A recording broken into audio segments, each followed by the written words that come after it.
ये आधी आधी मेरी व्यक्तिगत मान्यता है, लेकिन मेरे कमांडर इंद्रजीत सिंह भी इस बात को मानते हैं। और मैंने जितने भी साथियों से बातचीत की, वो लोगों ने भी मेरी बात से रजामंदी तो की कि हाँ, बात तो आपकी सी। क्या है बात? यह है कि हमने मार्क्स को पढ़ा, हमने उन सारे दार्शनिकों को पढ़ा, और उन सारे दार्शनिकों को पढ़ते पढ़ते हम कि वो जहां बैठकर लिख रहे हैं, पढ़ रहे हैं, विचार कर रहे हैं, विश्लेषण कर रहे हैं, वो यूरोप है। और यूरोप की अपनी एक जीवन शैली है, अपना एक सामाजिक ढांचा है। वहां पर थॉमस जो होता है वो कपड़ा कारखाने का मजदूर होता है, और जब वो 8 घंटे की ड्यूटी करने के बाद जब वो लौट के कॉलोनी में जाता है तब भी वो थॉमस होता है। जब वो गांव में वापस जाता है तब भी वो थॉमस होता है। लेकिन यहाँ पर जब सतवीर सिंह एक कारखाने में काम करने के लिए जाता है तो 8 घंटे तक वो सतवीर सिंह होता है, मजदूर। लेकिन जब वो बाकी के 16 घंटे अपनी बस्ती में लौट कर आता है तो वो या तो सतवीर सिंह जाट हो जाता है, या सतवीर सिंह चूड़ा हो जाता है, या सतवीर सिंह बामन हो जाता है, या सतवीर सिंह ठाकुर हो जाता है। उसकी ड्यूअल पर्सनैलिटी है, उसकी ड्यूअल भूमिका है, उसकी 2 तरीके की भूमिका है। बीटी रणदेवे ये कहा करते थे कि हमारा मजदूर जो लाल सलाम का नारा लगाता है कारखाने की गेट पर, मालिक से लड़ता है आंखों में आंखें डाल के, वो घर में जब आता है तो पूरी तरीके से, जिस बात का जिक्र उन्होंने देविका जी ने किया, वो पूरी तरीके से पुरुष हो जाता है, पुरुष सत्तात्मक हो जाता है। और बाहर लड़ रहा है शोषण के खिलाफ ईमानदारी से, बहादुरी से, लेकिन घर में आकर अपनी पत्नी के साथ वही सामंतों जैसा व्यवहार करता है। उसकी ड्यूअल पर्सनैलिटी है।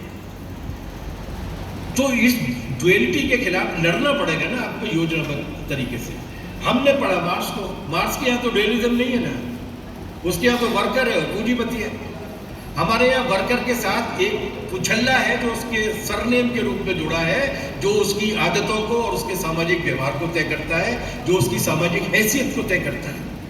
तो आपको ये सेपरेटली लेना पड़ेगा। और इसीलिए हम लोगों ने ये उस विचारधारा की भारत में जड़ों को तलाश किया। हम नहीं है अकेले लड़ने वाले, बाबा साहब नहीं है अकेले लड़ने वाले, इसके पहले भी लड़ने वाले बहुत हुए हैं। चारवाक भी हुए हैं, बृहस्पति भी हुए हैं, कपिल भी हुए हैं, कणाद भी हुए हैं। ऐसे लोग हुए हैं जिन्होंने बाकायदा राम से भी जाकर कहा है कि तुम ये गलत कर रहे हो, ये गलत बात है, अवैज्ञानिक बात है, ऐसी बात नहीं करनी चाहिए।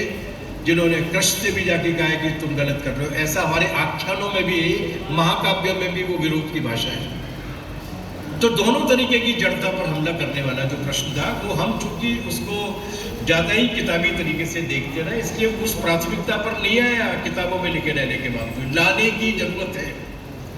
और मैंने अपनी बात में कहा था, इससे डरिए मत कि फलाना नाराज हो जाएगा, ठिकाना नाराज हो जाएगा।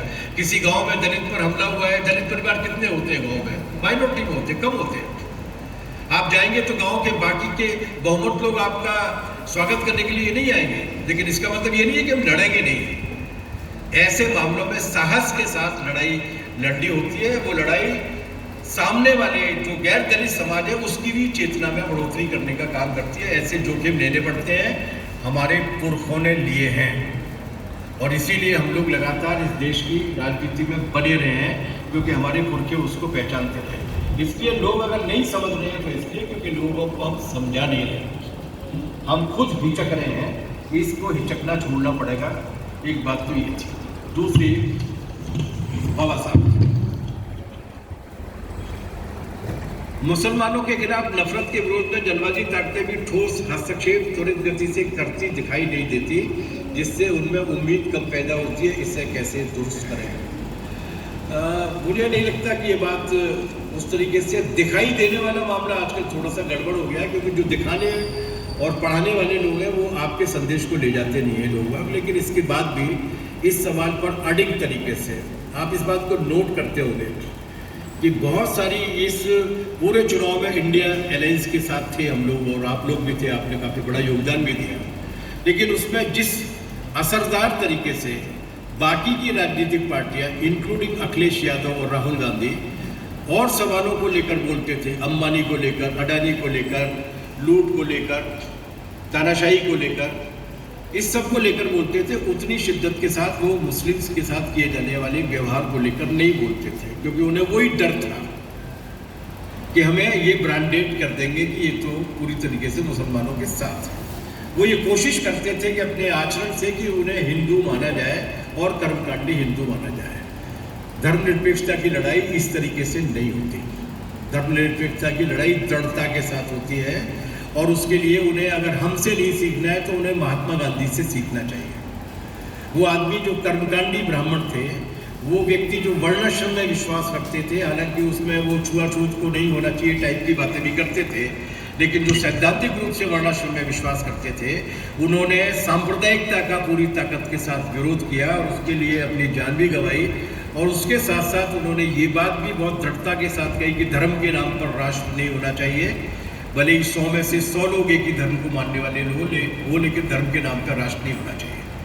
तो आज ज़्यादातर बुर्जुआ पार्टी ने, ज़्यादातर बाकी पार्टियों ने ये जो दबाव बना है मीडिया का और हिंदुत्व की सुनामी का, उसके बाद आकर डर के मारे प्रिंसिपल पोजीशन लेना बंद कर दिया। लेकिन वामपंथ है जिसने वो काम नहीं किया है। अभी भी ये जो ठेले पे नाम लिखाने वाले कांड हो रहे हैं, उसमें बिल्कुल स्पष्ट भाषा में अगर किसी ने स्टैंड लिया है तो वामपंथियों ने और हमारी पार्टी ने लिया है। इसलिए डरने की बात नहीं है, लेते हैं। अभी भी सांप्रदायिक हिंसा को रुकवाने के लिए मैदान में भी जब कूदना पड़ता है तो कूदते हैं। दिख नहीं पाते वो एक अलग इशू है, लेकिन हम बिल्कुल इस मामले में स्पष्ट हैं। और हम इस मामले में भी स्पष्ट हैं कि ओबीसी मोहन भागवत का कुंभ के मेले में बिछड़ा हुआ भाई है। हम ये भी मानते हैं कि मुस्लिम्स के बीच में भी जो सांप्रदायिक उभार लाने की जो कोशिश की जा रही है, वो भी दरअसल आरएसएस और इनके एजेंडे को मदद करती है। हम दोनों तरीके की सांप्रदायिकताओं के खिलाफ लड़ते हैं, इसलिए ऐसा नहीं होना चाहिए। और कहीं अगर ऐसा है तो उसको हम लोग दुरुस्त कर लेते हैं। अम्बेडकरवादी जानबूझकर वामपंथियों की, दलितों के पक्ष की लड़ाई में सामने नहीं लाते। ऐसे में हम उनका पर्दाफाश करने में असफल क्यों हैं? हम कर रहे हैं उनका पर्दाफाश। जब हम उनके बीच में जाते हैं, उनके सवालों को लेकर संघर्ष करते हैं, तो हम करते हैं पर्दाफाश। पर्दाफाश दो तरीके से होता है, एक होता है क्रियात्मक रूप से, एक होता है वैचारिक रूप से। दोनों तरीके का करके दिखाना होता है। सिर्फ समझाने से काम नहीं चलता, करके दिखाना होता है।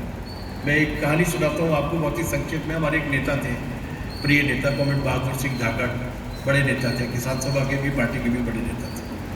एक डकैत था जिसका नाम था रमेश सिकरवार। उसने सरेंडर